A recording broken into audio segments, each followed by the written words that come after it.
പ്രസിദ്ധനായ പണ്ഡിതൻ ഇമാം ഗസാലി റഹ്മത്തുള്ളാഹി അലൈഹിയുടെ ബാല്യകാലത്തുള്ള പ്രസിദ്ധമായ ഒരു സംഭവമുണ്ട്. അദ്ദേഹം 3-4 വർഷത്തെ പഠനത്തിന് ശേഷം ആ പഠിക്കുന്ന സമയത്ത് എഴുതിയെടുത്ത ബുക്കുകളുടെ ശേഖരവുമായി മരുഭൂമിയിലൂടെ യാത്ര ചെയ്യുന്ന സമയത്ത് ഒരു കൊള്ളസംഘം വന്ന് അദ്ദേഹത്തെ വളഞ്ഞു. ആ കൊള്ളസംഘത്തിലെ തലവൻ ആ ബുക്കുകൾ അടങ്ങിയിരിക്കുന്ന ഭാണ്ഡം മുഴുവനും പിടിച്ചെടുക്കുകയാണ്.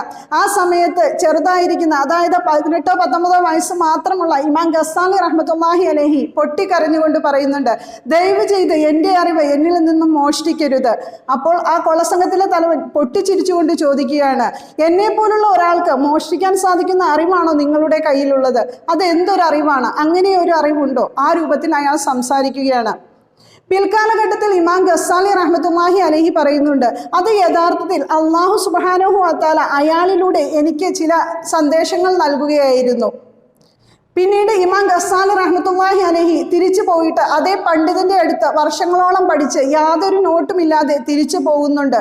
ഈ സംഭവം നടക്കുന്ന സമയത്ത് അല്ലാഹു സുബ്ഹാനഹു വ തആല ചില സന്ദേശങ്ങൾ അയാൾക്ക് നൽകുകയായിരുന്നു എന്ന് അയാൾ തിരിച്ചറിയുകയാണ്.